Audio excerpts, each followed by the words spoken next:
So I just picked up these seats for the Duramax, and the reason I wanted these was mostly for the center console, the flip-up center console. These seats are in a little bit nicer shape, and this driver's seat here just has a tiny little rip, which we can sew that up. And these will just look a lot nicer than the work truck seats that are currently in it, and I didn't pay a whole lot for these. I'm gonna get these things cleaned up, and then we can get the old seats out and these tossed in the truck.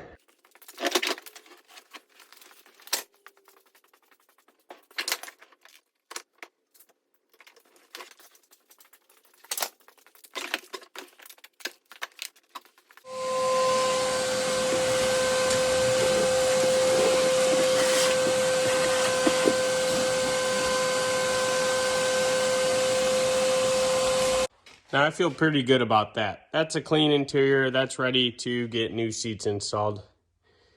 If you ever think you got your interior cleaned, pull your seats out and it'll be dirty again.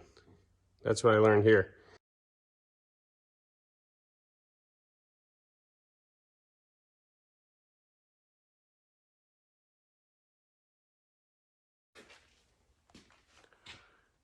Well, there she is. The seat swap is complete.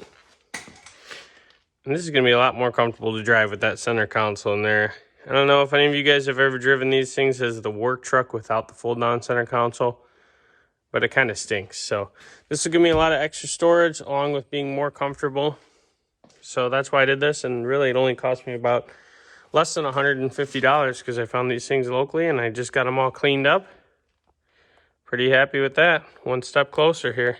I don't know if you guys have noticed this or not, but one of the things that really bothers me on this truck is this sagging headliner. And truthfully, this is not a hard fix. It's just annoying. So I think I'm going to take care of this because this really makes the vehicle look pretty crappy. I'm going to go ahead and remove all the accessories up here, and that way I can drop the headliner down and get this thing fixed up.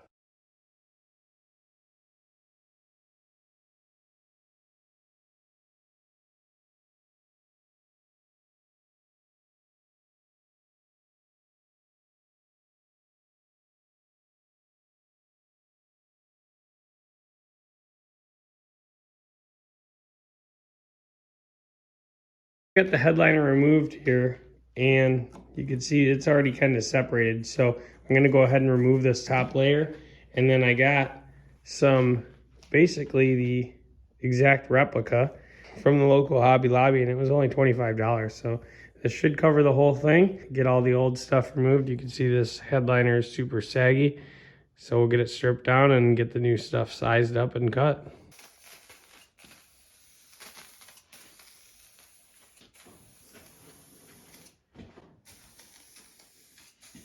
Here's the finished product on the headliner.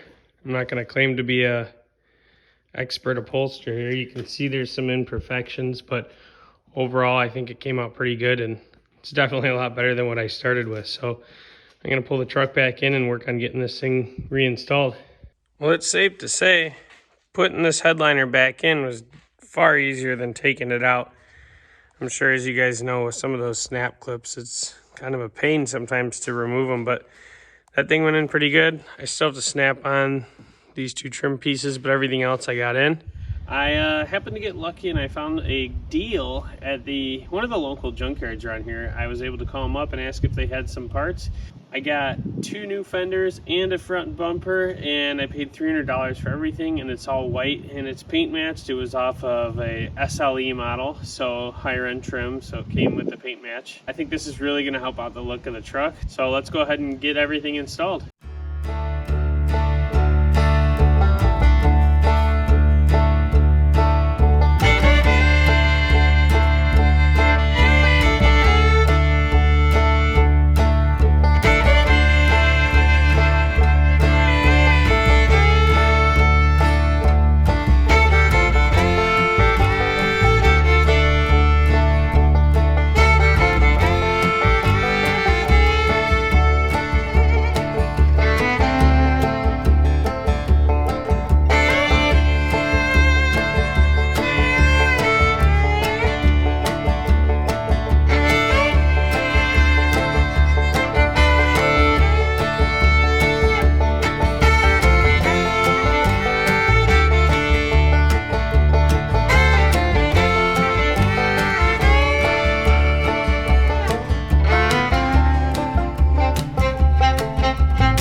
I'll show you guys why.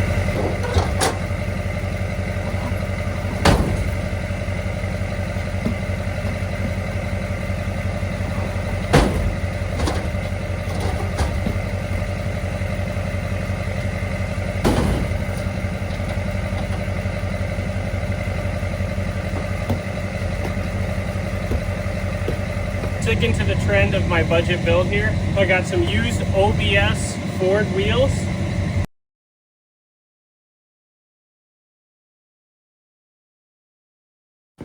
So now that I got this front wheel mounted, I know I'm going to need a little bit more ride height. That front bumper was clearance before I bought it, which is actually going to work out good because these wheels have a little bit more offset, and I did oversize the tires. These are 285, 75, 16. So these are about a 33, give or take, somewhere in that area.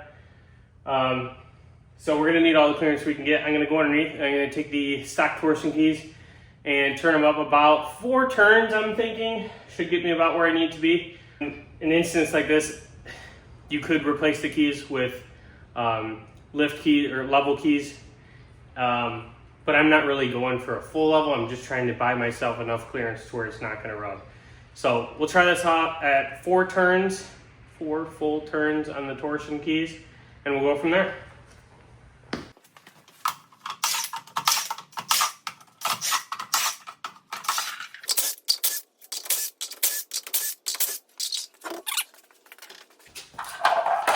As you guys can obviously tell, these wheels got quite a bit of corrosion and pitting on them. I only paid actually, I thought it was $100, but now that I'm thinking about it, maybe it was $150. I don't really remember. I got them off Marketplace, and it was local, and I felt like that was a fair price. These are 1997 build year Ford OBS Alcoa wheels. So I really like the look of these bolt hole Alcoa classic wheels. They actually still make these brand new. Alcoa still offers them. Typically you would find them on trailers, but they still work on these trucks. These are just, they happen to be the Ford version. As you can tell, they have these recessions where the stock Ford hubcap would go into. Which these are about corroded enough to where that hubcap wouldn't even clip in. So this is a great place for these wheels on this GMC with these hubcaps that attach to the lugs. And for the price, how am I to complain? Once I drop this thing back down, I will torque them all and then move the truck around, drive it around a little bit, re-torque them, and then the hubcaps will go on. So that'll be the final look.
So here it is, so far anyway.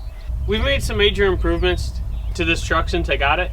It's nowhere near done. I still have a lot of work that I want to do on it. I got the new wheels and tires on here. I ended up doing a labor trade for the tires, so those You know, only really cost me my time. The wheels were pretty cheap, about 150 bucks, and then I got those hubcaps off eBay. I also totally forgot to mention, I got these tow mirrors for this truck. Found these on eBay as well. It was about $65 for the set of these, so pretty inexpensive modification. We're gonna take that service body off. That service body just has no life left. It's all rotted out. I did get a pretty good deal for $800. I picked up a bed. Now it is a little rusty, but it's not that rusty. Well, not for my Midwest standard of rusty. When I have the service body off, there is some frame repairs that I need to make on it. Hopefully get the frame all painted up, get these rocker panels and cab corners fixed up. I'm hoping to be able to get that all done. Maybe even tint the windows, who knows? I might get carried away with this, might not. This truck looks a lot cooler than it did when I got it. From the first video, we've been able to put about 6,000 miles on it now. I'm on the second oil change. This thing has not had any issues since, knock on wood. The turbo vanes are getting a little bit sticky, so I am thinking I might have to rebuild the turbo.